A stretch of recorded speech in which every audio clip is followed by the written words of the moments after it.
Hello, all. A great afternoon. A warm welcome to each and every one of you who are watching this particular session.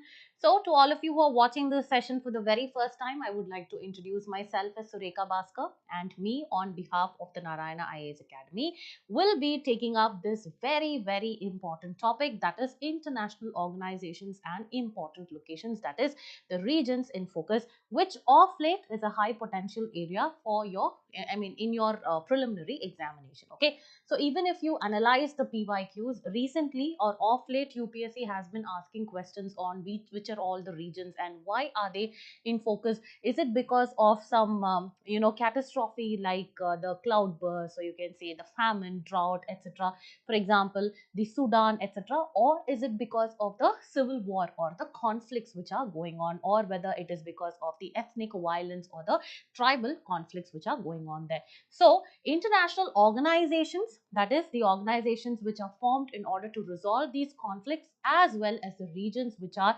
prone to conflicts, become extremely important for our news analysis. Okay, so this is actually a series which is part of a Prelims Masterclass 2025, where we have all the important topics that are covered, that is the topmost or the 100 most important current affair topics from your respective subjects. Okay, so already polity and other subjects like economy, environment and ecology, that is we have actually dealt with it, where you would have seen me discussing it.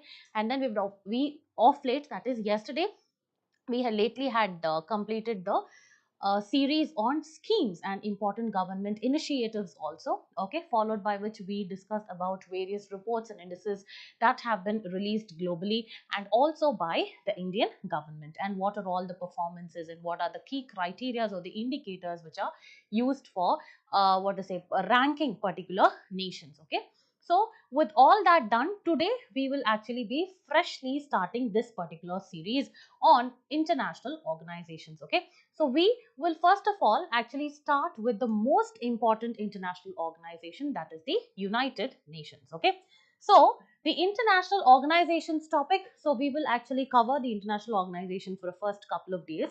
So after international organizations, you also have your the regional organizations, the bilateral ties between the two countries, the agreements and the treaties that are signed, and what are going to be the implications on India, of course, is very important. Okay, and also the historical background, because of which the particular organization came into existence, become important. Then we will switch over to this particular topic on regions in focus, and after that we will be discussing few of the military exercises which are in news, which are very important, because recently there have not been much of questions, but you need to know what are all the the defense exercises, whether it is the air force, the naval exercises, or yeah, other exercises which are in news. Okay, and then we will be discussing about miscellaneous topics as well, few of the awards, etc., and then we will actually conclude our session, so that we are ready for the prelims examination with conceptual clarity, as well as because of our consistent effort, we will be ready to ace this prelims. Okay, so let us actually start with the international organization. So as I told you, we would be starting with the United Nations. So, what was the need for the formation of United Nations first of all? So, see, there was actually this World War One. So, after World War One, the countries actually realized that it is high time that we actually had an organization where we will have dialogue. Then we had let's have diplomacy as well as negotiations taking over in the table, so that we can actually avoid the future conflicts. Okay, so that is why after World War One there was the establishment of League of Nations. However, very unfortunately, the League of Nations actually did not bear any fruit. That is why it resulted in World War II. So, why was this World War II? It was who actually fought in this World War. Okay, so that's a part of history which is very important for you to know. So, this World War II basically was actually fought between two factions. One is actually the Allies, which actually has the United States, which has the United Kingdom. Then you have the USSR, that is the Soviet Union, okay, before its disintegration, because disintegration happened in 1991, okay. And then we had France as well as China on one side, and the other side we actually had the Axis powers, okay. So who are these Axis powers? We had Japan, we had Germany, as well as Italy. Okay, so these were the Axis powers, and these two factions actually fought against each other. So when did this World War II actually start? It is with the invasion of Poland by Germany in the year 1939. Okay, so with this, World War II started, and now you know that there was no relevance of the formation of League of Nations. So towards the end, around the 1940s or the 1945 period, the world again realized that we now need a more stringent and a more efficient international organization which will act as a platform. Platform for what? Platform for promoting peace, as well as promoting development, as well as which considers and acknowledges the human rights, and also a platform where what to say, your dialogues and diplomacy will take over and not war, and a platform which will actually prevent the any kind of future conflict. And that is how the United Nations was actually formed, and India was a founding member of the United Nations, and it was formed in the year 1945, and it is actually headquartered in the United States. Okay, so this was the formation of the United Nations.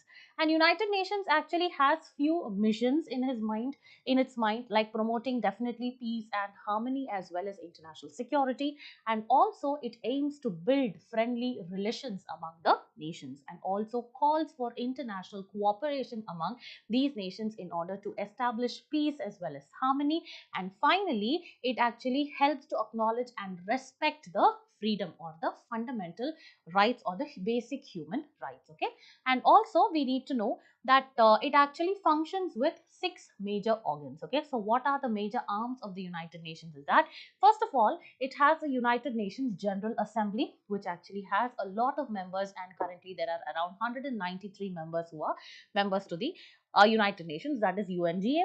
And then you actually have the United Nations Security Council, where 5 major world powers are actually they have a permanent seat in the United Nations Security Council, which includes the United States, the United Kingdom, and then you actually have your France, your China, as well as Russia. Okay, so apart from these 5 permanent members, there are other non-permanent members also, where India also is a part. So you have 10 non-permanent members who are picked from different regions of the world.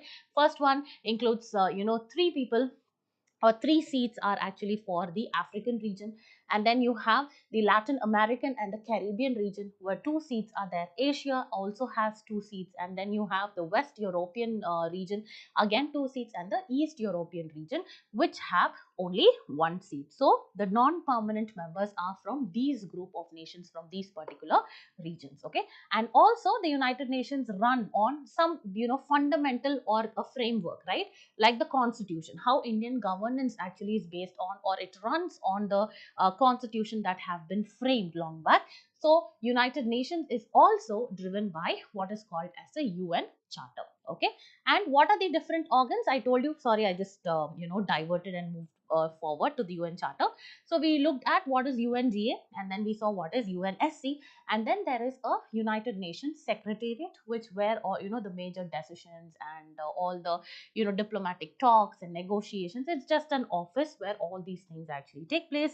And then you have the Economic and Social Council, which happens to be the parental organization of many other organizations. For example, one such is the WIPO that we saw yesterday, the World Intellectual Property Organization, right?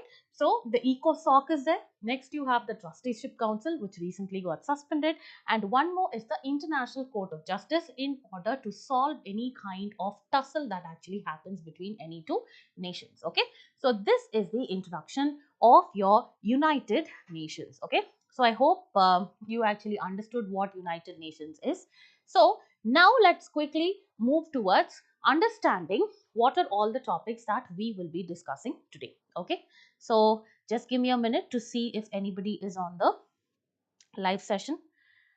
Okay, so let's move forward. Okay, so let us actually start with today's discussion.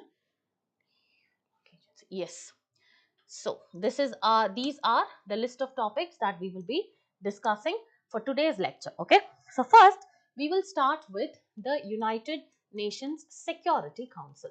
So here I already told you that United Nations Security Council is one of the major organ of the United Nations. Okay, so this actually got formed. And recently, why this is in news? Because India, along with or on behalf of the G4 nations, actually said that there are some reforms that have to be that the UNSC actually have to undergo. Okay, so what are the reforms? Including the expansion of the membership of the council in order to make it more representative. Okay, and order and also to bring other nations, specifically from the Asian regions, which actually contribute significantly to the population, to the economic growth, etc. All of them must be part of the UNSC. That is why India had actually come up with a model framework for the reforms of the UNSC. So here we will understand what is UNSC, how does the membership actually take place, who are the permanent members, who are all the non-permanent members, all that we'll be discussing here. Okay, so this is UNSC. Next we'll move on to understand about the UN peacekeeping force. Okay, so what do you mean by UN peacekeeping force? Whether it is like a kind of army or the military, whether it is mandatory or whether the UN peacekeeping force is on a voluntary basis, how are the funding to this UN peacekeeping forces actually take place, whether whether these personnel are voluntarily from different countries or whether the UN actually picks them, all that we will discuss. Okay, so why this is in news? Because India recently actually acknowledged or celebrated the 76th International Peacekeeping Day in memory of UN Peacekeeping Force. Okay, so we will be discussing about these blue helmets or the UN Peacekeeping Force, which is also called as the blue helmets. Okay, next topic we will be discussing about an interesting topic, that is UN Statistical Commission. Okay, so UN Statistical Commission. So you guys know what is statistics? This is nothing but it is collection, it is analyzing, interpreting, as well as finally providing the data or the information with respect to any kind of economic activities, with respect to the governance of a particular country, or with respect to the environmental sustainable activities that a country actually takes place. So basically providing all this data is called as statistics, right? Providing them as statistics. So we have the UN Statistical Commission that is actually there, where India has continued its it has started its 4-year term in this United Nations Statistical Commission. That is why this can be a potential topic that can come in your upcoming prelims examination. So we'll be discussing about this Statistical Commission, its establishment, composition, it is under which body, all that we'll be discussing. Okay, next moving on, we'll be discussing about the UN membership to Palestine.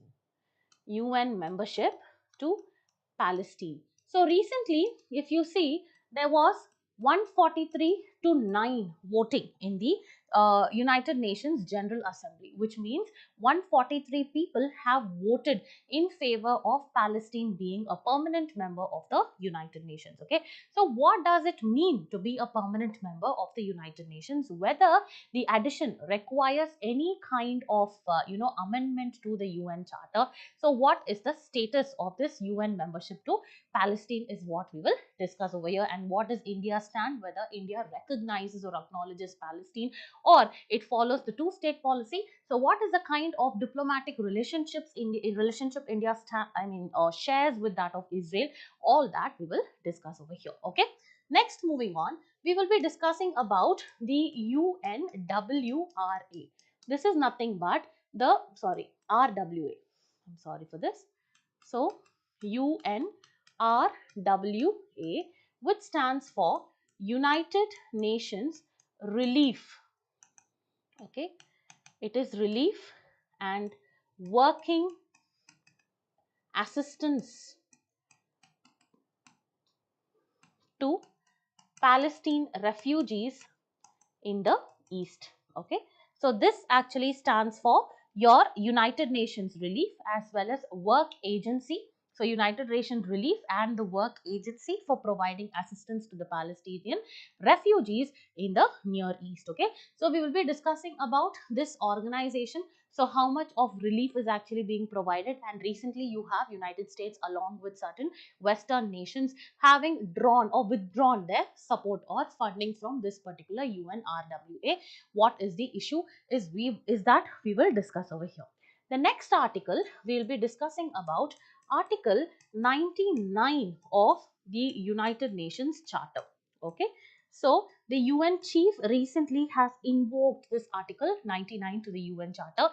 So we will try to understand what is this particular UN Charter. I already told you it is a foundational principle or the set of guidelines on which the United Nations functions, and what is the power of the UN Secretary General, and what are all the mandatory guidelines that it actually provides. All that we will discuss. Okay.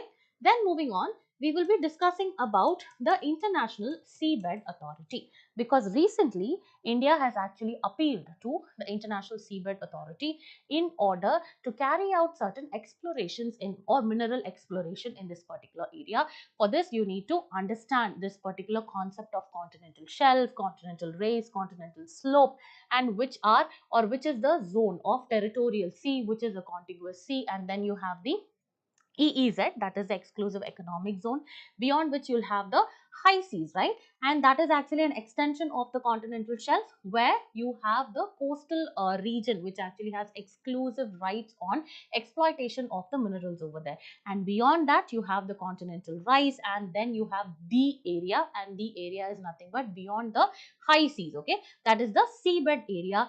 The area beyond this high seas, the seabed authority actually has the what to say authority in order to give out the licenses as well as give them permission in order to exploit the resources. Okay, so this is what is the International Seabed Authority. So here we'll be discussing about what is it, and whether this is actually established as a part of UNCLOS or not. And under UNCLOS we have three major bodies. Okay, so international bodies under UNCLOS, one is this International Seabed Authority, and the next one is the Commission on the Limits of the Continental Shelf, and the next one is International Tribunal for the Law of Seas. Okay, so these we will be discussing in this particular article.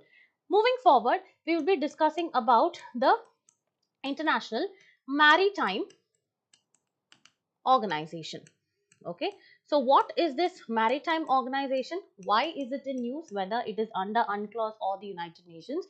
Okay, so India has been re-elected to this International Maritime Organization, and we will be looking at what are the tenets and what are the principles that are envisioned in this IMO. Okay, then we will move on to the International Postal Union. Okay, so in commemorating the 150th anniversary of the International Postal Union, India has actually come up with a different kind of postage stamps. Okay, so we will be discussing about what is this Postal Union and how it was actually named earlier, and then it actually got converted. Let's see who are all the members, whether India is a part of it or not. All that we'll discuss here.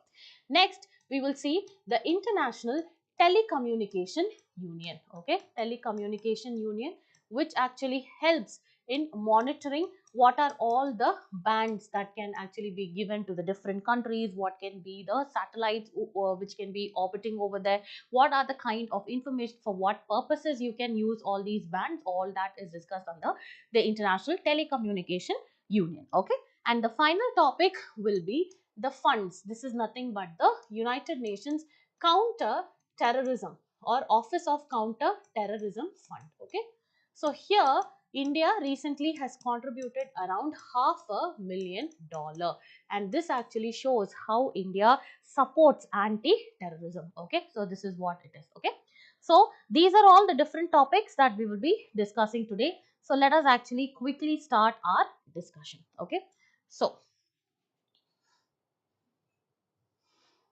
moving forward, the first topic will be, just give me a minute, let me have some water and then we will quickly start with the discussion. So, the first topic is United Nations Security Council.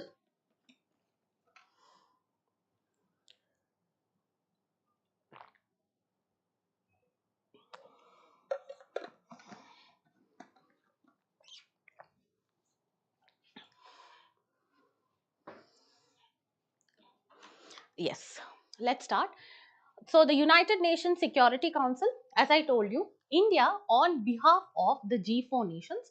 G4 nations is India is one, and the remaining are Brazil, Germany and Japan.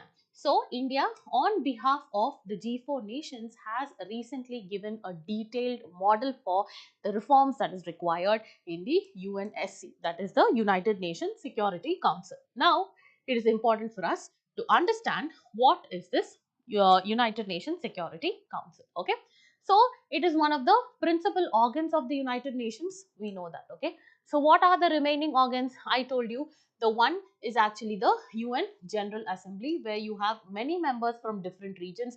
You have 193 members in this United Nations General Assembly, and if any issue actually comes up, all these people will actually vote. Okay, so this is what it is. The next one is the United Nations Security Council, where I told you there are 5 permanent members and there are 10 non-permanent members, and India is a part of the non-permanent membership. Okay, who are the 5 permanent members? You have the UK, US, let me write here. So you have UK, you have US, you have Russia, you have France as well as China. Okay, and these members actually have the veto power. Okay, whereas the members over here of UNGO, they can just they can just vote for the other kinds of resolutions, and the ultimate say is by the people who are seated in this UNSC. Okay, so there are 5 permanent members. The next one is the Economic and Social Council. The next one is the recently suspended Trusteeship Council. Next one is the International Court of Justice. So again, you need to know what is this International Criminal Court and how it is different from this particular UN body of International Court of Justice. Okay, so very important. And then you have the Secretariat. So you know UNSC is a very important organ of the United Nations. This is there in order to maintain the international peace and security. Okay, as I told you, it has 15 members with 5 permanent members who have veto power and then 10 non-permanent members. Okay, so these non-permanent members are from the African region. So the next one is the Asia Pacific region, and then you have the Latin American and the Caribbean region, and next you have the West European region, and finally you have the East European region. Okay, so these are the non-permanent members who are, that is for example 3 members from here, 2 members from here, 2 seats from here, 2 seats and 1. Okay, so totally it actually sums up to 10 members. Okay, so from this Asia Pacific region we have representation of India. Okay, so if you see here, 5 permanent members use I told you US, UK, Russia, China and France, and 10 non-permanent members, and these non-permanent members are elected for a term of 2 years by the UNGA, and that also has to be on what, 2/3 of the majority voting. Okay, so this is about the UNSC. The next one, if you see, whether electing a new member or a permanent member to the UNSC, whether it's an easy or a straightforward, method. No, it is not an easy or a straightforward method, because every time you want to add a new member to the UNSC, it actually needs the amendment to the Charter of the United Nations. So, amendment to the Charter of the United Nations is required. Okay, because the existing permanent members must first of all agree to amend the charter. Okay, so an amendment to the charter, what does that require? This actually requires 2/3 majority vote in the UN General Assembly, that is of the current 193 members, 129 members should actually agree, and it has to be ratified by, again, 2/3 of the UN member states, including all the 5 existing permanent members of the UNSC. That's why it is not an easy process. If you see the presidency of the UNSC, it is actually monthly. Okay, so monthly, today if US is there, next month United Kingdom will be there, next is China there, and this actually happens. Okay, so this actually happens according to the alphabetical order. Okay, then if you see, under the Charter of the United Nations, all the member states are obligated. Okay, so they are under the obligation in order to oblige with the, or to follow the decisions which are actually taken by the UNSC. Okay, so this is about the UNSC.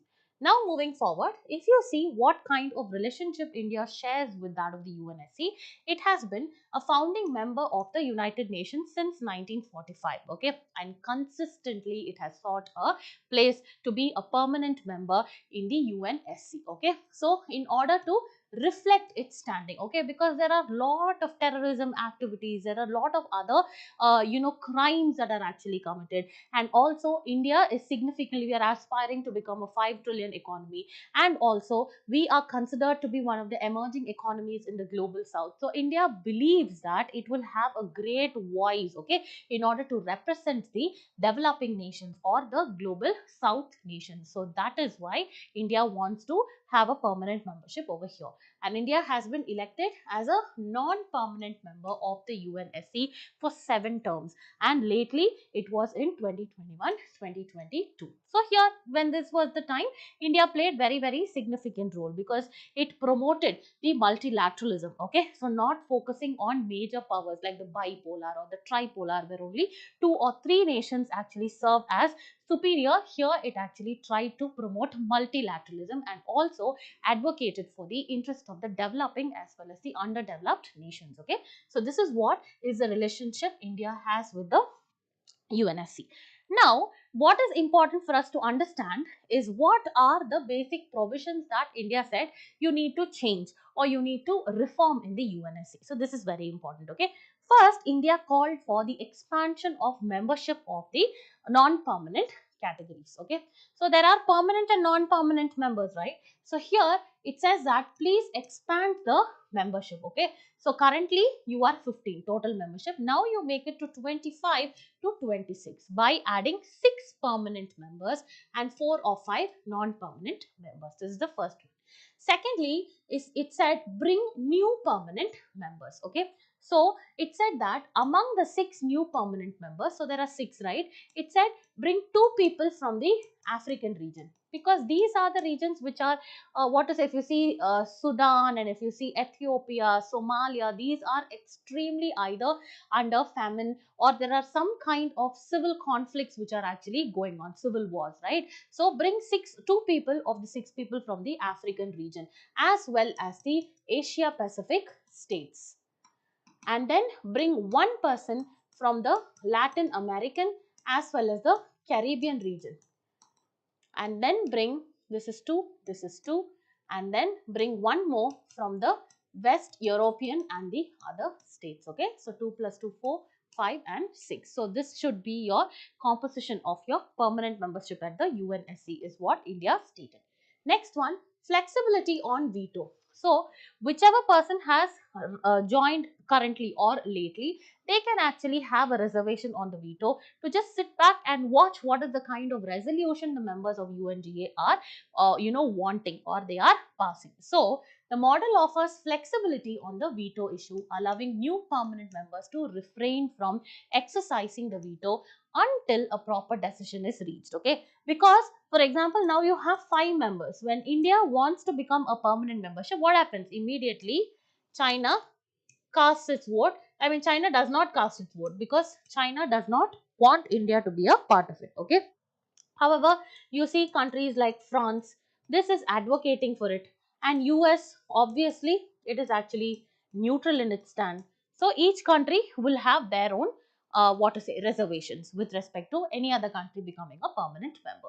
Next one, democratic and inclusive election should be there. So what does that mean? This is there in order to ensure that the new permanent members will be elected democratically by the UNGA, okay, so that it just not lies in the hands of the 5 members, okay, because they will have their own likes and dislikes, right.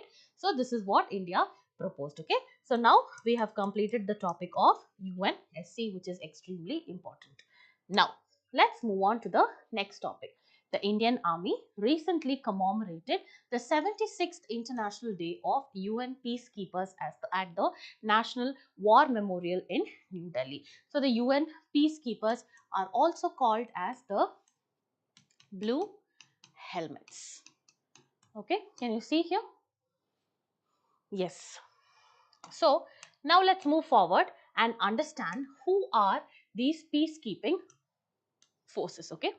So basically these people are armed forces, and these armed forces are established by whom? The United Nations only, okay. So specifically in order to what? Maintain or to restore. Remember, not to establish, to maintain or to restore, because they are not there to go and then inflict peace over there or to end the conflict over there. Okay, so this is what it is. So to maintain or to establish the peace, to maintain and to restore the peace in the affected areas, that is the areas which are affected by the conflict. Okay, so this is not explicitly mentioned in the UN Charter. Okay, not explicitly mentioned, however it has evolved over the years. Okay, so the first UN peacekeeping was established when? During the formation of Israel in 1948. Okay, so this was actually called as the Armistice Agreement. Okay, what agreement? It is called as the Armistice Agreement. So what happened is, you know, the Palestine-Israel conflict, right? So there was this region of Palestine, okay, that is Arabs, and then we had the Jews actually coming here. So do you remember the Balfour Declaration by the British? They said that Israel, that is, the Jews actually can find their homeland over here by the Balfour Declaration, and that is how there was establishment of what? Israel. Okay, so this happened somewhere in the 1940s, and that led to the Arab-Israel War in 1948. Okay, so when there was Arab-Israel war, there was a huge fight that erupted, and then that conflict was brokered by the United Nations, and they said, please stop the conflict. However, they were not able to put an end to the conflict. They said that there has to be ceasefire in the border areas. Okay, and those lines or the in the border areas, these were called as the armistice line. Okay, so for the first time, UN actually, enrolled the peacekeeping forces in the year 1948 only. So it was established in 1948 in order to monitor this armistice agreement between Israel and the Arab neighbors. The second one, it was formally recognized. Okay, formally when it was recognized due to the, during the Suez crisis. What is the Suez crisis? The Egypt, okay, in Africa, this actually nationalized the Suez Canal. Nationalized the Suez Canal. Okay, so this actually was not liked by Israel. Okay, so Israel attacked Egypt and then joined US. Okay, so now what happens? There was again conflict that erupted. So the Suez, during the Suez crisis in 1956, what happened? Again, it was formally recognized, and the purpose is they actually want a particular region to transcend from conflict to peace. That's it. Because it by providing a stable and a very secure environment is what is the mandate of this United Nations peacekeeping force. Now moving forward, let us see again. I told you, right? What to say? These grouping or the armed forces are not meant to enforce peace, but they are there to preserve the peace. Okay, and they are there to operate under the principle of non-intervention and impartiality. What do you mean by non-intervention? They can actually go to a particular conflict area only when two regions of the conflict agree to allow them. Do you know that? So that is why it is non-intervention, and they do not support any one particular party. Okay, they do not have any favorites over here. So that works on impartiality. So if you see the governance and the leadership, they are subordinate to the leadership of the United Nations, and they are formally deployed after the decision is made by the UN Security Council. But in some cases, the UNGA can also take the decision. Okay, and the operational control, who operates it and who controls is the United Nations Security Secretary General and his secretariat. Okay, and consent of both the parties which are in the conflict is required in order to deploy this particular armed force, that is a UN peacekeeping force. The categories of operation is, first one is unarmed observer group. Okay, so this is just to, in order a ceasefire is established, in order to oversee if the ceasefire is there, whether the environment is very stable and secure. That is your unarmed observer force. Okay, and lightly armed military forces. Okay, so this actually that also it can deploy the arms and ammunitions only in case of self defense. Okay, so they won't attack in the first place, so no first attack policy. So first is armed, unarmed, and the next one is slightly armed. If you see how are they compensated? Very, very important. Okay. So the UN does not have any kind of, you do not have a particular group saying that this is UN peacekeeping force. It's not like that. Okay. So the member states provide on a voluntary basis. So whatever is the military and the personnel support is required for maintaining peace in the conflict region, then for India will actually say, you can take my personnel. Okay. And they are paid by the respective countries only. Whatever they actually pay the police or the armed forces, the country or the central government actually pays it. And that pay is compensated by the United Nations based on a standard and the uniform rate. Okay. So this is approved by the General Assembly. In terms of contribution to the peacekeeping forces, Bangladesh stands as number 1. So Bangladesh followed by Nepal. India, this is the data as of 2023. If there is an updated data of 2025, please look for it. So followed by Rwanda, Egypt, Indonesia, etc. Okay, so this is the contribution that the other countries across the world actually give for the UN peacekeeping. So the police and the other personnel people, these are actually paid from the peacekeeping budget established for each operation. Okay, so even if you see the recent Amaran movie, okay, so there he will be a part of who? The hero will actually be a part of the UN peacekeeping force, okay. So the UN also reimburses the member states for providing the equipment, personnel as well as other kind of assistance. Now if you see accomplishments, so there were a lot of what to say, a lot of instances where the UN peacekeeping forces actually had a remarkable achievement, okay. Specifically, like you have Cambodia, Mozambique and Namibia, and this had actually made a huge difference in places such as Sierra Leone, etc. And also in Somalia and Rwanda, they actually played a very, very important role, for which they were awarded the Nobel Peace Prize in 1988. Okay, so this is the importance of the UN peacekeeping force, which are also called as the blue helmets. Okay, let's see India's contribution.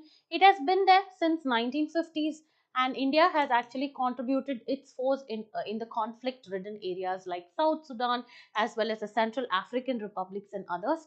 And also we have the Unite Aware platform. Okay, so we actually have led initiatives like the Unite Aware platform for peacekeeping forces, where we have also involved women peacekeepers. Okay, so again, participation of women, this can be a topic. Okay, women as such is important. Okay, you can't say that women are vulnerable, but still comparatively, because of social evils and stereotypes, they are vulnerable. But even if you see the recent press speech that was actually given by the Indian forces, because of, after this Falgam attack and after this Operation Sindoor, we had women, okay, wing commanders actually meeting the press and briefing on this Operation Sindoor, right? So we also have women peacekeepers. Do you understand? So participation of women in armed forces can be an important topic for this year. Okay, it can either come in your essay or in any of your, governance, society, ethics. You can expect this question this year.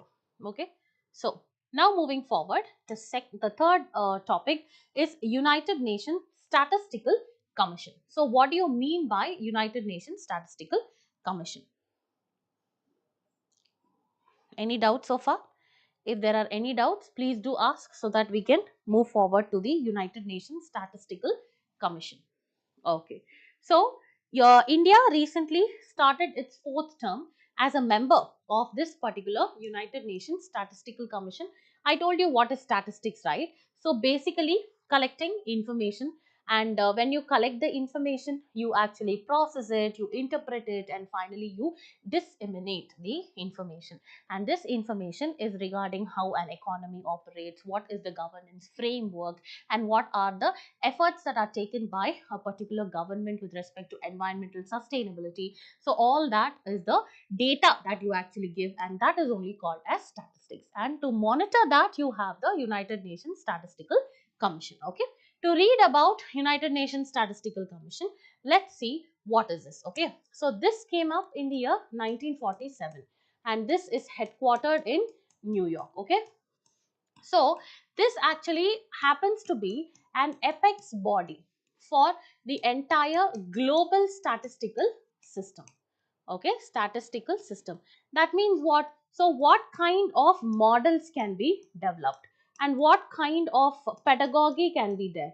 Okay, so model, pedagogy, and what are the methods and the concepts that can be used in the statistical activities, that is of collecting information. So that is what is the main aim. Okay, so 1947 New York, apex body of the global statistical system.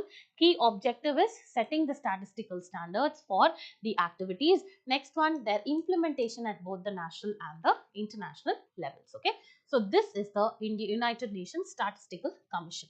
Now moving forward, you have certain responsibilities. Okay, so it entirely supervises the work of United Nations Statistical Division. Okay, whether all the data that is disseminated is actually proper, whether it is following the innovative statistical methods or not, all that is taken care of. And this operates as an functional commission under UN ECOSOC, Economic and Social Council. Again, you need to know ECOSOC actually happens to be the parent body for which are all organizations. Yesterday we saw one, that is the WIPO, and now we are seeing that is the United Nations Statistical Commission.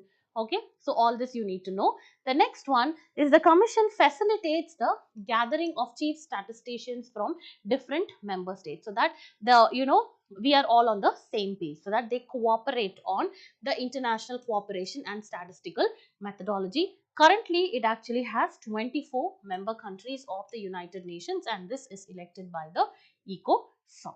If you see again the geographical distribution of the membership to the statistical commission, your membership is based on the geographical distribution.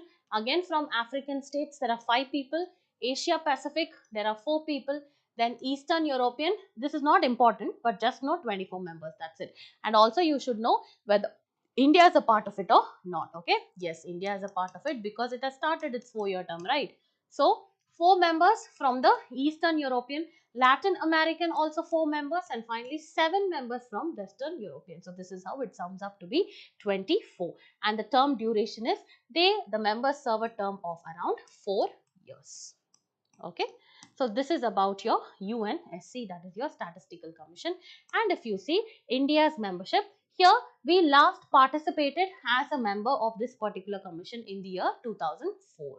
And recent involvement is after 2 decades of gap, we have rejoined the commission. Okay, so we will be serving for another 4 years. Okay, so this is about the UN Statistical Commission.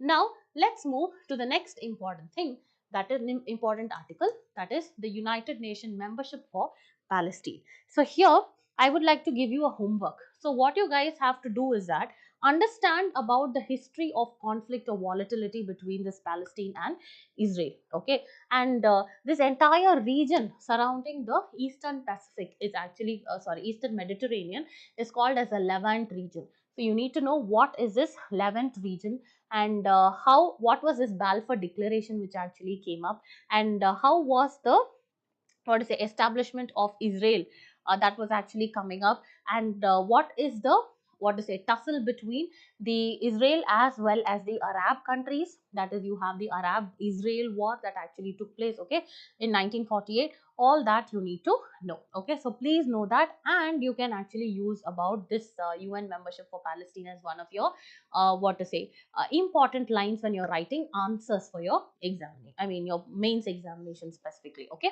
so if you discuss about this particular membership of Palestine, recently around 143 of the 193 members have voted in favor of Palestine actually becoming or having new rights and privileges, okay, on the Security Council to what? Reconsider the Palestine's request to become a full UN member state. So it wants to be not in the Security Council but in the United Nations, it wants to be a full member. That is why 143 have actually given support. 9 people or 9 countries have not given it support, whereas the remaining people have abstained. Around 25 member countries have abstained from voting on this resolution. Do you know India voted in favor or not? Yes, India did vote in favor because India recognizes Palestine. Okay, so this happened in 1988 itself. Okay, so India also recognizes Israel. Okay, and it has a full-time diplomatic relationship that started from 1992. Okay, so let's actually start with this resolution. The resolution was approved by a vote of 143 to 9, where 143 people voted, 9 actually voted against it, where US is a part of it, and with 25 abstentions, 25 people did not vote. So US was against it, India was in the favor, and this actually does not give the Palestinians full UN membership, but then it actually recognizes that okay, Palestine also has the right to be a part. Oh, it's just a recognition which is given. So we need to understand what is Palestine. So do you look at this particular region over here? So this was earlier completely or entirely Palestine. And then what happened, due to the establishment or the what to say formation of Israel, now it is actually restricted to this corner where you have West Bank and all those things. Okay, so here you will see it is a country in the southern Levant region of West Asia. Okay, southern Levant region, that is nothing but bordering the Eastern Pacific. Okay, so this is what is the Levant region, and it has the two disconnected territories. Can you see, this is West Bank and this is Gaza. Okay, and its proclaimed capital happens to be Jerusalem, and the administrative capital is your Ramallah. Okay, Ramallah. And the largest city which is present here or in Palestine is Rafah. The official language these people speak is Arabic. Okay, and then the UN status is it's a non-member. It has a non-member observer status. Okay, so this is about the Palestine. So currently, if you see Palestine, as I told you, the non-member observer state at the United Nations, and a status that is granted by the the UNGA in 2012. Okay, so this is actually the status. Okay, what is it? Non-member observer status. So this status allows Palestine to participate in the proceedings of the UN, but they cannot vote on any of the resolutions. Okay, so that is why they actually want to be a proper or a full-time member in order to have extra rights and privileges on voting on the resolutions. Okay, so this is actually the current status of Palestine. Then what is required for a state to gain full UN membership? So if you want to be a full-time member of the United Nations, what happens is that a state must first secure. For example, now Palestine wants, right? So Palestine has to do the following. Okay, so it has to secure the support of 15 UNSC members. Okay, and it has to, 15 means here 5 is compulsory from the people who have the veto, the permanent members of the UNSC. So 15 members consent actually has to be given specifically, that is unanimous consent of these 5 members should actually be there. Okay, without any of them exercising their veto. So they should not say no, I won't vote. So only then a country can become a member of the United Nations at least. Then 5 permanent members with veto power, you know who are the 5 members. Okay, and subsequently their application, the application actually has to be ratified by 2/3 of the majority of vote of the General Assembly. So out of 193 people, 2/3 of them have to vote in the favor of this resolution of a particular nation being a part of the UN, of the United Nations. Okay, so India stands on Palestine. 1988 itself, India recognized the state of Palestine, and in 1996 it also established a representative office which was located in Gaza, and that got relocated to Ramallah in the year 2003. So these are the basic things you want to know on how a member can actually become a permanent, how can a country become a permanent member. Okay, so do you understand all these things? Now let's move on to UNRWA. This is nothing but United Nations Relief and Work Agency for Palestine Refugees. Work Agency for Palestine Refugees in the Near East. Okay, so this is the full form of UNRWA. So how sad it recently, if you see, United States along with few other Western countries have actually, what did they do? they had withdrawn from this one. So United States, including the United Kingdom and Italy, have suspended the funding. So they have withdrawn or suspended the funding. This is actually funded by all the members of the United Nations, but the major funding country is United States along with other European countries. Okay, but now it has withdrawn from funding, okay, for the UNRWA. Now let us understand about UNRWA. So this is UNRWA. This actually provides relief and assistance for the Palestinian refugees, and the relief can be in with respect to, it can be education, or if it is any kind of infrastructure development program like giving them an affordable house or other kind of amenities. And then you have some of the social services, you give them protections and microfinance, that is little bit of financial aid for them in order to establish something. All that is included over here. So it is an UN agency that provides humanitarian assistance and protection to the Palestinian refugees, but you have to be registered under UNRWA. It was established in 1949 by UNGA after the war that actually happened, what, between the Arabs as well as the Israel. Okay, now the mandate is provide the essential service, okay, to millions of registered Palestinian refugees within its 5 fields of operations. What are the fields of operation?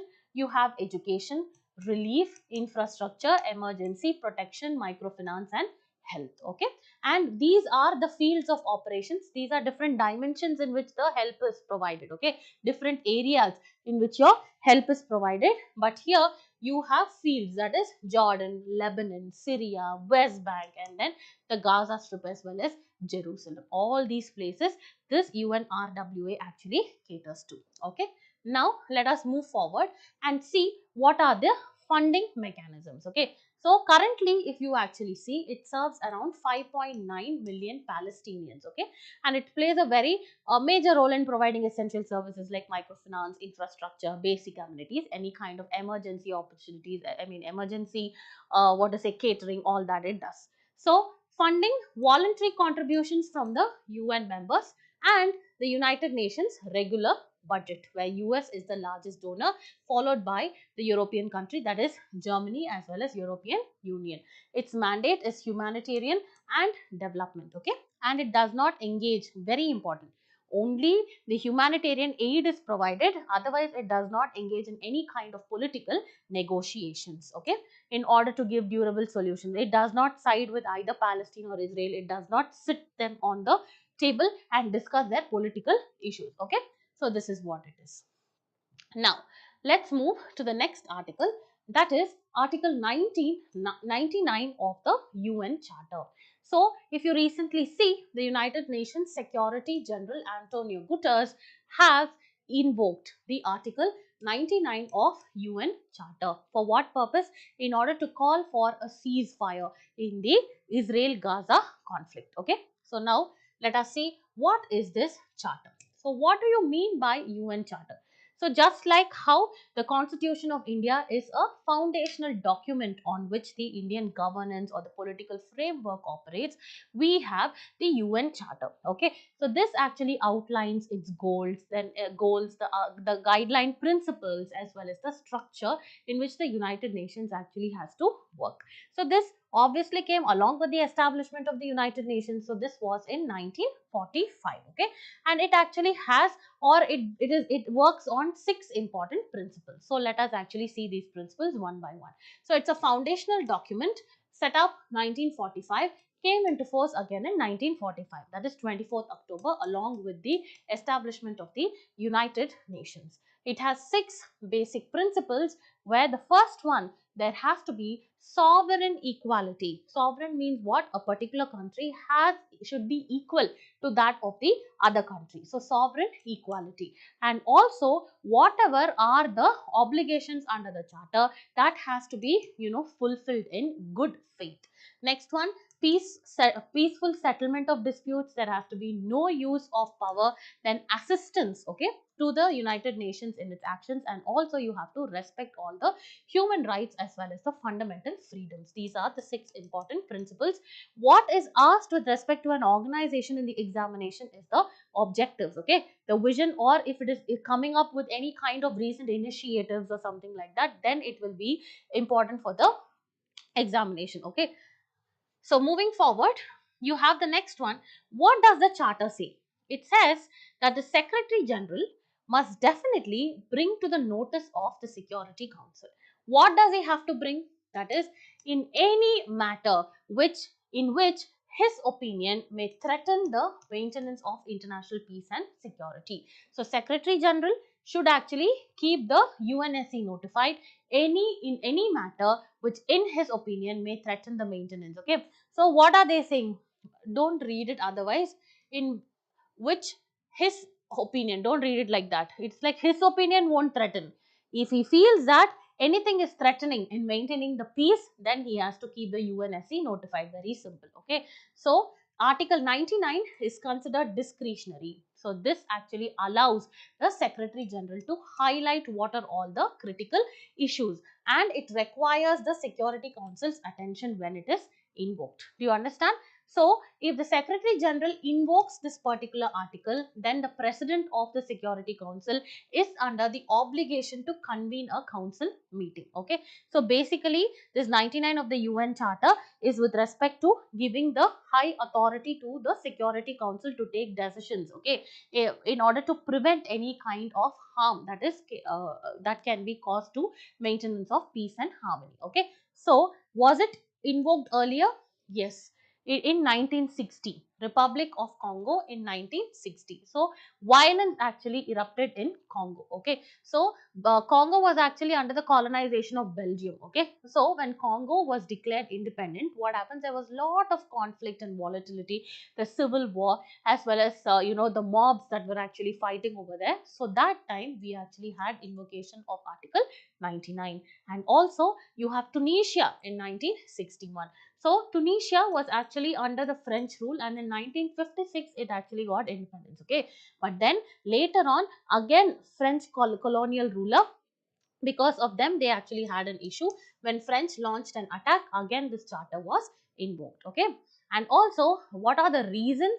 Appalling the human suffering, any kind, to prevent any kind of physical destruction or any kind of collective trauma that can happen to a particular nation. So this is why it is invoked. Okay, so next one is International Seabed Authority. So the government of India recently has actually applied to the International Seabed Authority in order to carry out the exploration in the international seabed area of the Indian Ocean.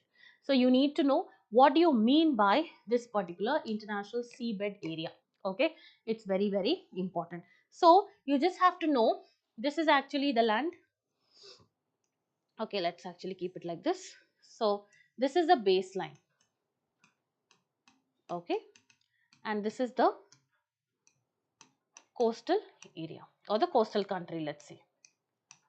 Okay, so from here you have 12 nautical miles, and this is called as the territorial waters. Okay, and then you have from here, from the baseline over here, you have 24 nautical miles. This is called as your contiguous zone. Okay, and after that from here you have 200 nautical miles, and this is called as your EEZ, that is exclusive economic zone. Okay, this is your EEZ. Okay, and this is already your continental shelf, continental shelf, and then you have extended area of, so here itself beyond beyond this EEZ itself you will have what? Your high seas starting. Okay, your high seas will start, and this is actually your extended continental shelf. So from here till 350 nautical miles. So this is actually your extended continental shelf beyond your high seas, where you have the coastal territory. This has exclusive zone in order to explore, okay, over here. Explore the minerals or carry out any kind of exploration work. And beyond this, you have the regions of what? The continental rise. Okay, and over here, if you want to do anything, then you need to take the approval and the license from the International Seabed Authority. Do you understand?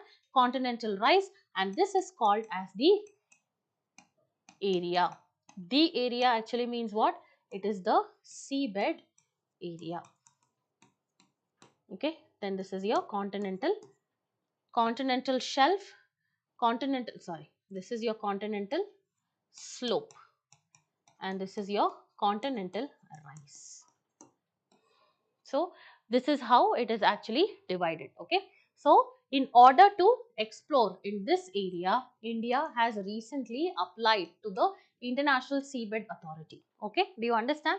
Now let us get into detail and see what do you mean by the International Seabed Authority. Okay, so do you know that International Seabed Authority is an international body or an autonomous body that is actually set up under the UNCLOS? You need to know, very important. UNCLOS, apart from the International Seabed Authority, also has two other organizations that is set up. One is actually Commission on the Limits of Continental Shelf, and the next one is the International Tribunal for the Law of Sea, and the third one is this International Seabed Authority. Okay, very, very important.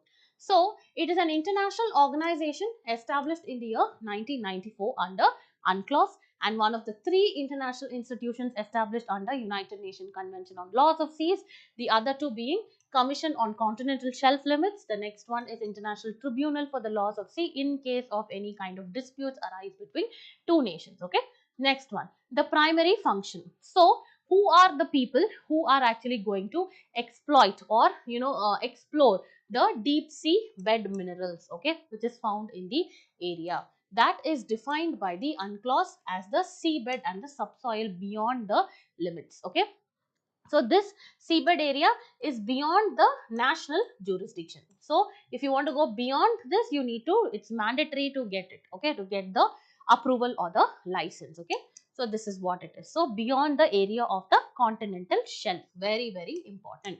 Now let's move forward. This seabed area, almost it accounts for 54% of the total world's ocean. Okay, so what is the aim and objective of the International Seabed Authority? Here all the nations must benefit. Okay, so any kind of exploration or the economic activities you are doing, that actually have to be responsible, that has to be sustainable, and it has to be regulated. This is what it means: responsible, sustainable and regulated economic activities in the area, including the deep sea mining and from the potential resources of the deep sea. So there has to be benefit or equitable benefit, okay, to all the nations. And also all the voices or the voices of all the states and the stakeholders, whether it is a developing country or developed country, the civil society organizations or any other member states, all of them actually have to be heard in the discussions, okay, in order to develop this particular, or to maintain sustainable development in the seabed area. So the members are what? There are around 169 members. Is India part of it? Yes. So including European Union and India. Important. So in accordance with the UNCLOS, Article 156 Clause 2, all the state parties to the UNCLOS are ipso facto members of ISA. Do you understand? So all the parties, whoever are under this particular UNCLOS, they are the members of ISA also. So headquarters is in Kingston, Jamaica. Okay. So now let us see the diagram. So see here, you have the geographic zoning. This is the baseline. Okay, you have your lighthouse and everything here. You have the baseline over here, and see, this is your 12 nautical miles, and you have the territorial sea. Okay, so you have the territorial sea of 12 nautical miles, and they have not mentioned about the contiguous zone. Leave it, no issues. So from here you have 200 nautical miles, which is your exclusive economic zones. So very important to know what are all the activities that a country can do over here. Okay, So in your territorial water, what happens is that you have all the fishing rights. So whichever coastal country is there, you can go up to 12 nautical miles, all that mineral exploration, all your fishing rights over there, as well as territorial sovereignty, entirely it belongs to your particular country. Okay, then you move beyond that and come to this exclusive economic zone. Here also the coastal country has fishing rights and also the mineral resources. They have rights on the minerals also up to exclusive economic zone. Now beyond this, if you come up to maximum 350 nautical miles. Okay, so here you have the continental shelf and now you are having the continental slope. Okay, so when the continental slope is there, this again, after beyond this EEZ itself, you have your high seas over here, and this is your extended continental shelf. Here the coastal city has the right over mineral resources after the process to establish the outer border of the continental shelf is done. Okay, and then beyond this, if you see, you have the high seas, as well as this is the area which is the deep sea. Okay, deep sea, and here if you see, this is the continental rise, and here seabed authority will determine the access as well as the license you can have, and all countries can fish here. All countries can fish over here under UNCLOS. Okay, and this is the area, the deep sea plains. Okay, so if you see this yellow region, this entire ones which is marked in yellow, till here it is the sovereign rights of the national jurisdiction of whichever country. Can you see this yellow line? So this actually is the sovereign rights and the national jurisdiction of the coastal state. And then if you see the red color line over here, see, this is your red color one. If you see the red color one here, it starts from here.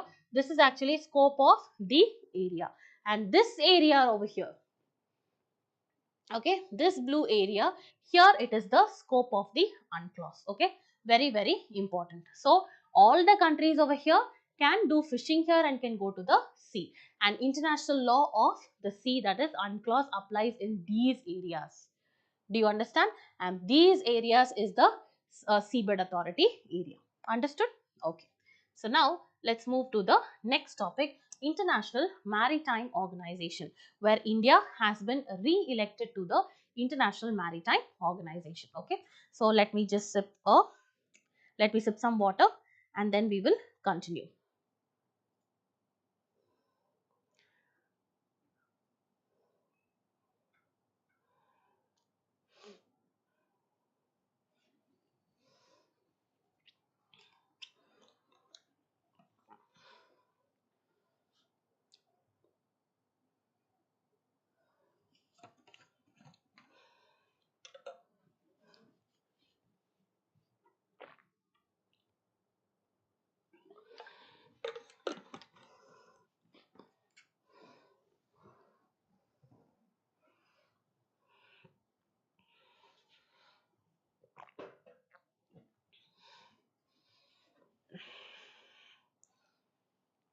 So where is its headquarter? We have a comment in the comment section. Which headquarter? Sumit Mukherjee, can you say, be specific on which headquarter you are talking about? Then we will continue. Okay. Okay, then I can answer your query. Okay. So next one is International Maritime Organization. India has been re-elected to the International Maritime Organization Council with the highest ever vote tally. Okay. So let us now move forward to understand about this International Maritime Organization. So it is also a, if you can't see, let me zoom it.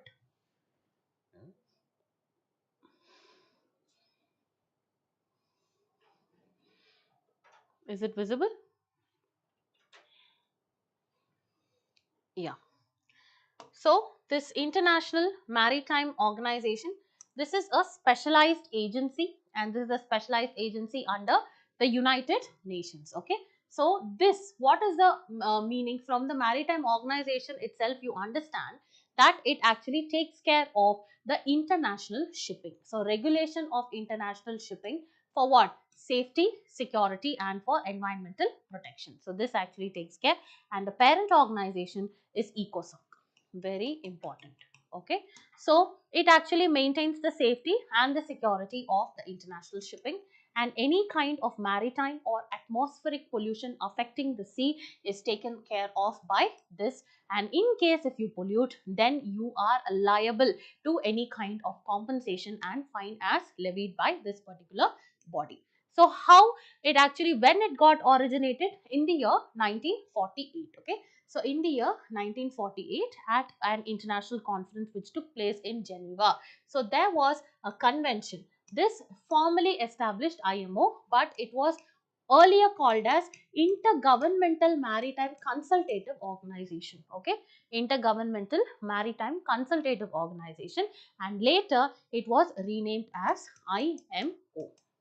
The membership of it is around 176 members. Do you understand? So it includes 175 UN member states plus the Cook Islands. Very, very important. Okay, so which was the first country to identify or to ratify, sorry, not identify, ratify the IMO convention was Canada, and India also joined in the year 1959. And latest addition, very important, Cook Islands is a part. 176 countries may, you have the what to say, 175 UN member states plus Cook Islands, and the recent one to add was Kyrgyzstan. Kyrgyzstan, and this is in 2024 it got added. The headquarters is United Kingdom, London. And what is the structure? Let's see whether it has an assembly, what is the composition, the council, the secretariat, etc. So it has the assembly, which is the highest governing body of the IMO. Okay, so made up of again all the member states and meets every 2 years. Then it has a council, which is the executive organ of the IMO, and that is made up of 40 members, and this is elected by this assembly. And finally, secretariat headed by a secretary general. Okay, so this is your International Maritime Organization. Now let's move towards the next topic, that is Universal Postal Union. So India has recently come up with so many commemorative postage stamps in order to acknowledge or to mark the 150th anniversary of the Universal Postal Union. So now let us see what is this Universal Postal Union. So there was actually a treaty in the year 1874. Okay, so this was actually called as the Treaty of Bern. Okay, because it was located in Bern, Switzerland. Okay, so it was established by the Treaty of Bern of 1874.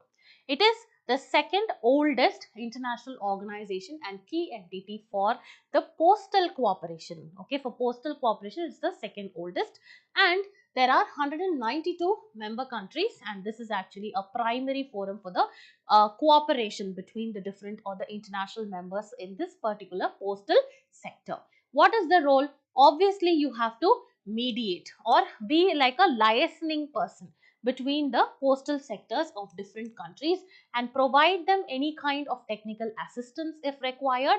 Okay, and provide them rules on the international mail exchange, and also stimulate the growth in mail, parcel, as well as your financial services. Basically it's like your post offices. Okay, what do they do? So you have an international union for the same. Okay, so this is about the International Postal Union. Next one, how is the membership?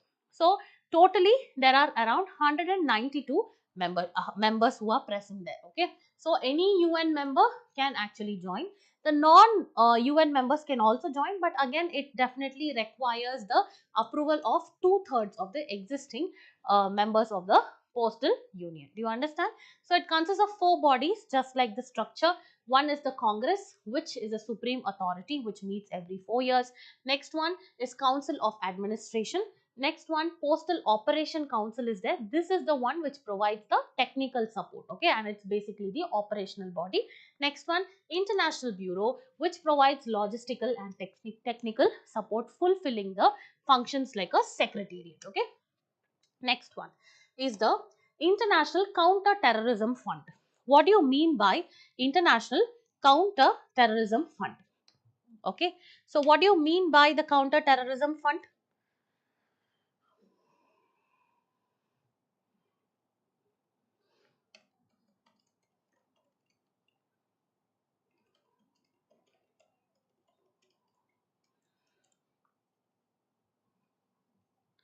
Okay, is it visible now? Yeah.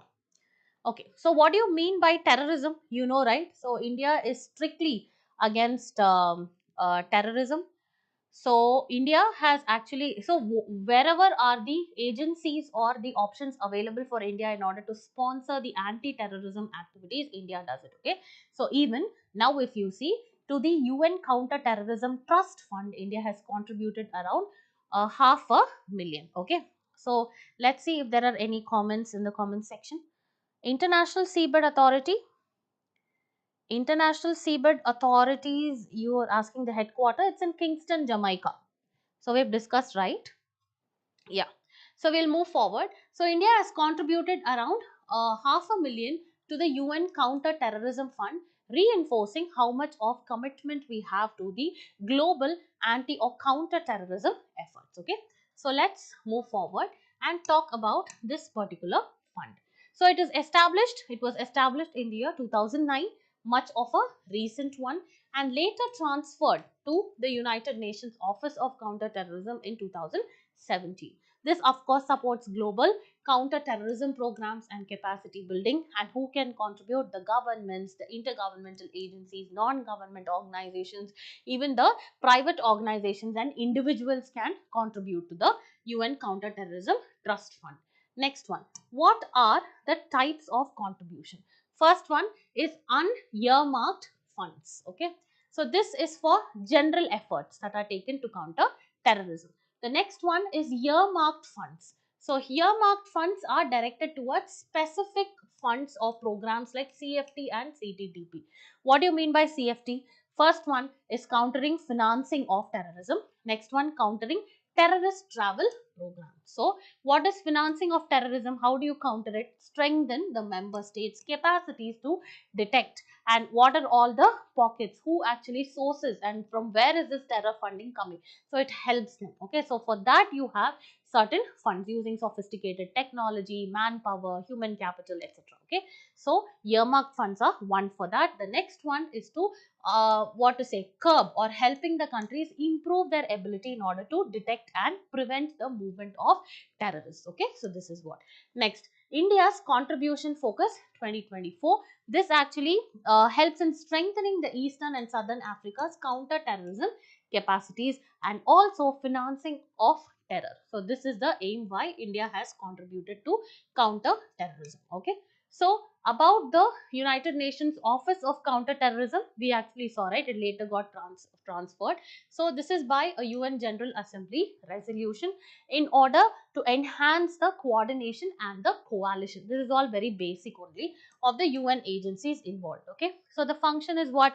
You need to provide leadership for anti-terrorism activities, then you need to coordinate with the global impacts, then strengthen the counter-terrorism capacity building assistance for the member states, then there has to be visibility and resource mobilization for the programs, and also integrate the violent extremism as well as counter-terrorism efforts. Okay, so you need to work for its prevention.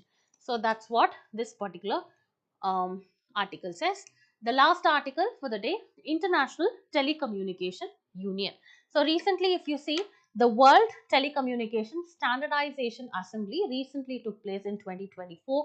This was concluded in New Delhi, and that is why this International Telecommunication Union has been in the news. Okay, so let's move forward and understand what is this International Telecommunication Union. So if this you can see. Okay. So first, it actually came up as the International Telegraph Union only. Okay. So it came up as what?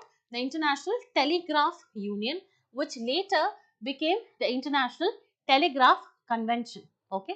So let's see. It was founded in the year 1865. Very, very early, right? 1865 as the International Telegraph Union. And this actually was established in Paris, and then at the International Telegraph Convention. So there was this International Telegraph Convention where you had the establishment of International Telegraph Union. Okay.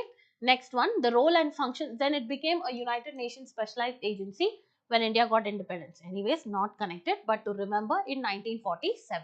The function is in order to become a specialized agency for information and communication technologies. Okay, and also it actually allocates the, as I told you, global radio spectrum. And for what this spectrum is actually used for communication purposes, right? And what are all the orbits for the satellites, and also develop what are the standards that that ensure networks and technology interconnectedness seamlessly.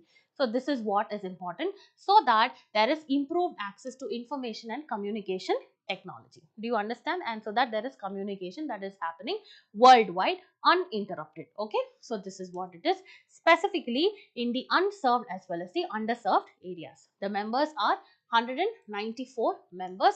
Is India part of it? Yes, India is a part of it. Okay, and more than 1,000 companies, universities and other regional organizations are also a part of it. The membership is open to all the member states of the United Nations and all the UN member countries and countries of the ITU except for the Republic of Palau. Very, very important. Okay, this point becomes extremely important. The headquarters is in Switzerland, and key publication, Global Cyber Security Index. We discussed about this index yesterday, right? Cyber Security Index is by ITU. And also the Global Connectivity Report, along with that the ICT Development Report, Global E-Waste Monitor, World Telecommunication, or the World Telecommunication Report. All that is released by the what is this particular ITU. Okay.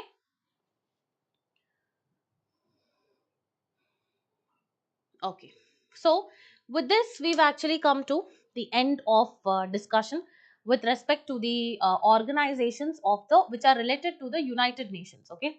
So all these, if you guys actually want access to the PPTs, you will have to download the Narayana IAS Academy app, and where we actually have our daily lectures, and correspondingly you will be given access to the PPTs or the materials for download. Okay, and we also have for other materials, that is the monthly current affairs magazine as well as the yearly, we actually have a dedicated website, that is our Narayana Navigator website, where you can go and download our material starting from GS books, and we have a current affairs material. So you can also take up the tests over there post your DNA analysis, so that you can introspect on and introspect on yourself and see where you stand in your preparation. Okay, so we've completed the United Nations organizations, and tomorrow we will start with other international organizations like the WTO, and then we'll move to the regional grouping like BRICS, BIMSTEC, ASEAN, etc., which become extremely important. OPEC, OPEC plus, that is the OPEC plus, all that we'll be discussing. Okay, so thank you so much for watching. In case of any doubts, please do reach out to us. I will meet all of you in another live session tomorrow. Thank you.